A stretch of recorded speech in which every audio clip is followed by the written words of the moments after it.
House job के अंदर कौन-कौन सी रोटेशंस लेनी चाहिए और किस रोटेशन के क्या फ़ायदे हैं, क्या नुकसानात हैं, क्या प्रोस एंड कॉन्स हैं हर रोटेशन के, और अगर आपने स्पेशलाइज़ेशन करनी है तो आपको कौन सी रोटेशंस बहुत ज़्यादा फ़ायदा देंगी और कौन सी रोटेशंस आपको नुकसान देंगी, कौन सी रोटेशन से आपने बिल्कुल बचना है, इंडिया और पाकिस्तान के अंदर उनका कोई स्कोप नहीं है, और कौन सी रोटेशंस हैं जिनका बहुत फ़ायदा है आपको पाकिस्तान और इंडिया के अंदर क्योंकि उनका बहुत ज़्यादा पेशेंट है और आप बगैर स्पेशलाइज़ेशन के भी अच्छे पैसे कमा सकते हैं। तो ये देखेंगे हम आज की वीडियो में, और हम इस वीडियो के अंदर जो जनरल मेडिसिन और जनरल सर्जरी के वार्ड्स हैं उसके ऊपर डिस्कशन नहीं करेंगे क्योंकि ये वो 2 वार्ड्स होते हैं जिसमें आपके पास चॉइस नहीं होती। हाउस जॉब के अंदर ये 2 वार्ड्स हैं जिसमें आपके पास कोई चॉइस नहीं है, ये आपको करने ही करने हैं। आपके पास चॉइस होती है मेडिसिन अलाइड के वार्ड्स के अंदर और सर्जरी अलाइड के वार्ड्स के अंदर। मेडिसिन अलाइड और सर्जरी अलाइड के जो वार्ड्स हैं उनकी लिस्ट मेरे पास है और हम इसी तरीके से पूरी वीडियो को लेके चलेंगे। मेडिसिन अलाइड के वार्ड्स के अंदर नंबर 1 पे है कार्डियोलॉजी, फिर gastrology, pulmonology, nephrology, dermatology, neurology, oncology, psychiatry, pathology, पीड्स medicine और रेडियोलॉजी।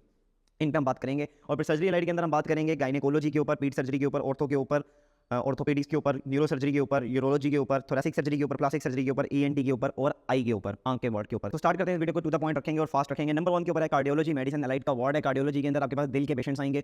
सबसे इंपॉर्टेंट बात यह है यहाँ पर नोट करने वाली कि आप कार्डियक एमरजेंसीज डील करनी आ जाएंगी, और कार्डियक एमरजेंसीज बहुत ज़्यादा होती हैं, सीरियस डिजीज बहुत ज़्यादा होती हैं।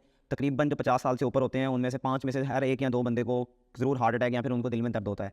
तो ये काफ़ी हेक्टिक रूटीन हो सकती है आपकी कार्डियोलॉजी के अंदर, लेकिन आपको ईसीजी पढ़नी आ जाएगी जो कि बहुत मेजर स्किल है एमबीबीएस के अंदर, और बाहर पेरिफेरी और जीपीशिप और क्लिनिक करने के लिए भी बहुत इंपॉर्टेंट है, और आपको कार्डियक इमरजेंसी डील करनी आ जाएगी। नुकसान ये है कि आपको अपने एक पैर पे खड़ा होना पड़ेगा क्योंकि ये जो वार्ड्स हैं इनमें इमरजेंसीज हर टाइम रहती हैं, हर टाइम पेशेंट ऐसा ही आ रहा होता है, सीवियर और बिल्कुल क्रिटिकल पेशेंट आ रहा होता है, उसको बहुत ज़्यादा केयर देनी होती है और वो सेट हो जाता है।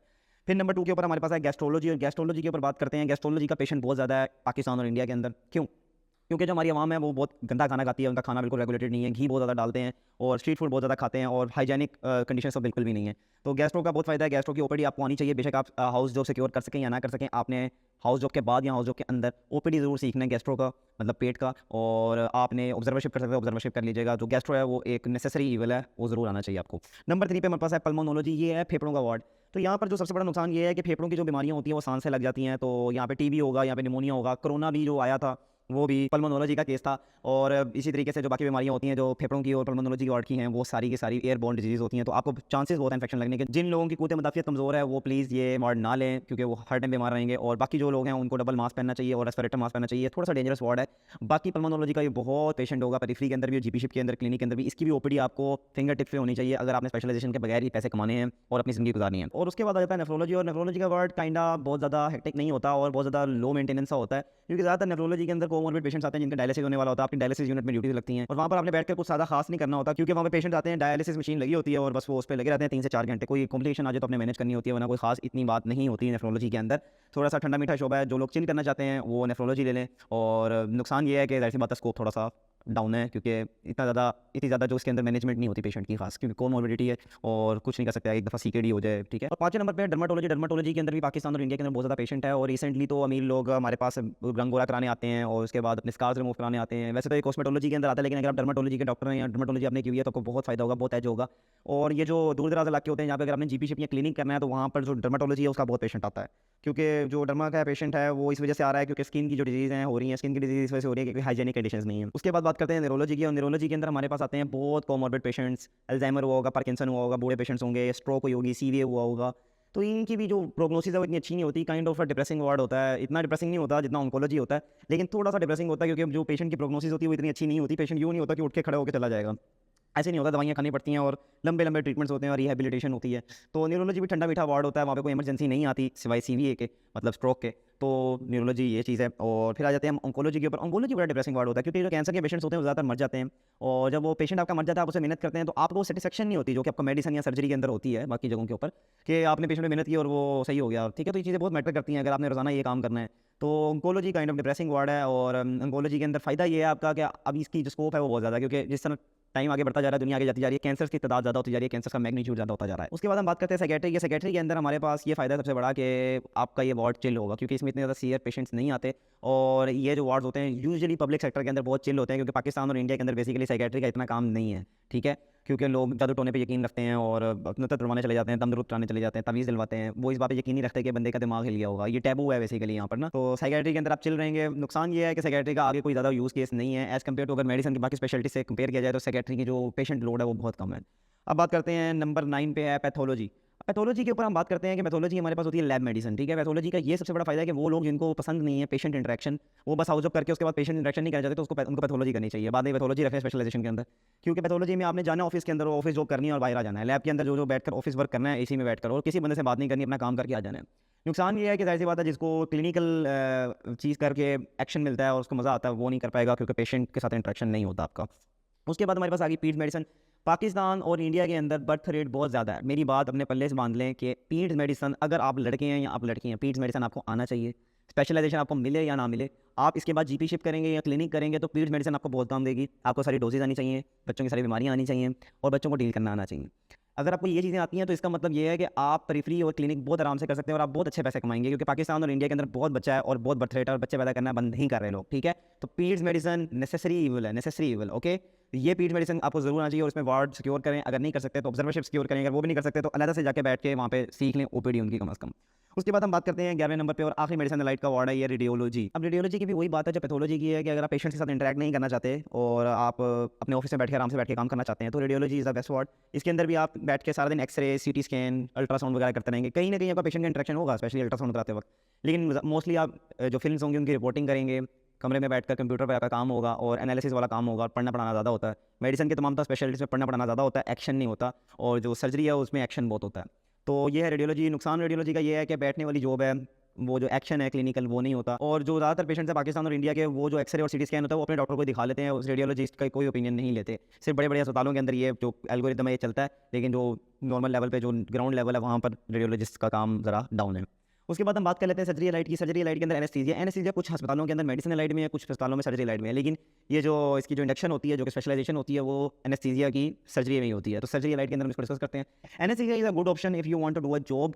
इसके अंदर आप क्लिनिक नहीं चला सकते, आप उसके बाद पेन मैनेजमेंट का कर लें, अगर पेन का एफसीपीएस कर लें तो, या फिर उसकी स्पेशलाइजेशन कर लें तो फिर आप कर सकते हैं क्लिनिक, वरना आप क्लिनिक वगैरह नहीं कर सकते। आपको किसी ऑपरेशन थिएटर के साथ अटैच होना पड़ेगा, आपको किसी अस्पताल के साथ अटैच होना पड़ेगा ऑब्वियसली। तो आपको एनेस्थीसिया अगर आप करेंगे तो एनेस्थीसिया के अंदर आपको स्किल तो अच्छा आ जाएगा, लेकिन आपको अपनी मार्केटिंग करनी पड़ेगी और आपको जगह जगह पे जाकर कम्यूट करके जाकर आपको एनेस्थीसिया देने पड़ेंगे बाद में। और इसके अंदर हाउस जॉब के अंदर ये करने का फायदा है कि आपकी फिर जो हाउस जॉब के बाद ना आप अच्छे अस्पतालों में लग सकते हैं, आप एनेस्थीसिया पैसे ले सकते हैं। तो anaesthesia is a very good option, और एनेस्थीसिया की सीट्स बहुत ज़्यादा होती हैं और कोई भी ऑपरेशन होगा कहीं भी एनेस्थीसिया वाला बंदा ज़रूरी है। नुकसान क्या है एनेस्थीसिया का? एनेस्थीसिया का नुकसान मैंने आपको बता दिया है कि एनेस्थीसिया वाले हर टाइम गश्त कर रहे होते हैं, हर टाइम उनको कहीं मूव करना पड़ता है, क्योंकि अस्पतालों में मुफ्त में जाना होता है। एक ही अस्पताल में तो नहीं सारे ऑपरेशन हो सकते हैं ना, तो और ये जॉब वाला काम है, अपना क्लिनिक नहीं बना सकते ये। नंबर 2 पे है हमारे पास गायनीकोलॉजी। हमारे पास पाकिस्तान और इंडिया में टॉप पर है, क्योंकि बच्चे पैदा करने लोग बंद नहीं कर रहे, तो इसका मतलब गायनी का काम भी बहुत चलेगा, क्योंकि औरतें प्रेग्नेंट होंगी तो बच्चे पैदा होंगे ना। तो गायनी का काम बहुत ज़्यादा है। अगर आप एक लड़की हैं और आप डॉक्टर बन रही हैं तो आपको गायनीकोलॉजी आनी चाहिए, अगर आप पाकिस्तान और इंडिया में हैं।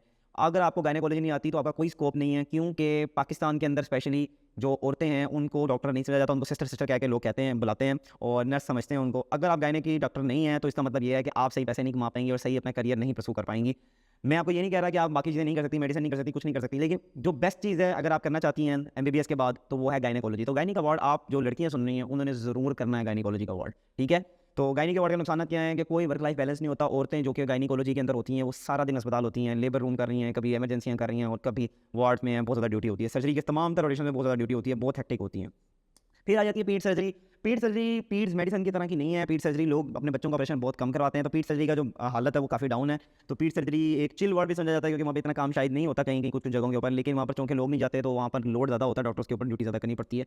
तो पीट सर्जरी भी एक माइल्ड वार्ड है और नुकसान यही है कि स्कोप कोई नहीं है। उसके बाद आ जाती है ऑर्थोपेडिक्स के ऊपर। ऑर्थोपेडिक्स का बहुत स्कोप है और किसी ना किसी बंदे की ज़िंदगी भर में कभी ना कभी हड्डी जरूर टूटती है। तो ऑर्थो का काम बहुत ज़्यादा, ऑर्थो का लोड बहुत ज़्यादा है। अगर आप ऑर्थो का काम करते हैं और आप कहीं भी बैठ जाते हैं तो आप कभी भूखे नहीं मरेंगे, ठीक है। हड्डियाँ ने टूटना ही टूटना है, लोग ने एक्सीडेंट करना ही करना है, लोगों ने गिरना ही गिरना है और आपके पास आना ही आना है।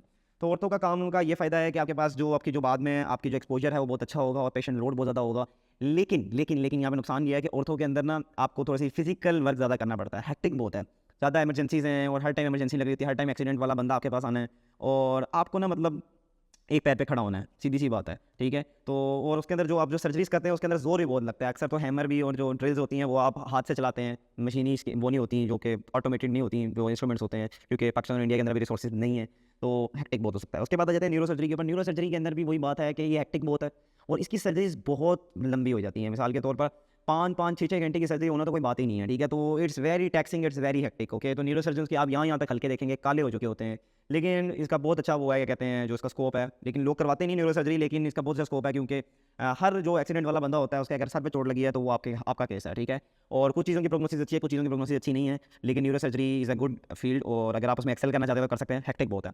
उसके बाद नंबर 5 पे है यूरोलॉजी। यूरोलॉजी के अंदर हम देखते हैं कि गुर्दा मसाना का वार्ड है। आपके जो तमाम पथरी वाले पेशेंट हैं उन्होंने आपके पास आना है, ठीक है।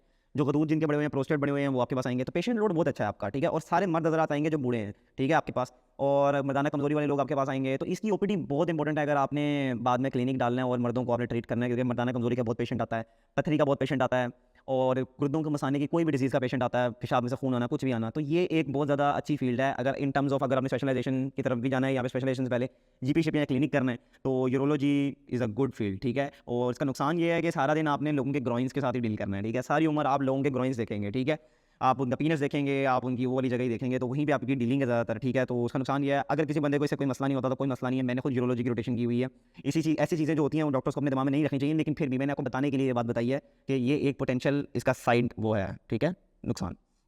फिर अब आ जाते हैं नंबर 6 पे, थोरेसिक सर्जरी के। थोरेसिक सर्जरी के ऊपर फिर बात यही बात है कि जो इसका स्कोप बहुत कम है, क्योंकि थोरस की जो सर्जरी है ये बेसिकली बहुत ज़्यादा कॉम्प्लिकेशंस करती है, और बहुत ही कम केसेस के अंदर हम थोरस की सर्जरी करते हैं। तो थोरस की सर्जरी के एक तो पहले इंडिकेशंस बहुत कम है, और इनके वार्ड्स यूजुअली छोटे होते हैं, छोटे यूनिट्स होते हैं इनके, और काम इनका वही नॉर्मल होता है जैसे सर्जरी के बाकी वार्ड्स का होता है। तो थोरस सर्जरी बेसिकली कुछ पब्लिक सेक्टर के अंदर चिल होता है, कुछ पब्लिक सेक्टर के अंदर चिल नहीं होता, लेकिन उसका नुकसान बस यही है कि थोरस सर्जरी का थोड़ा स्कोप डाउन है।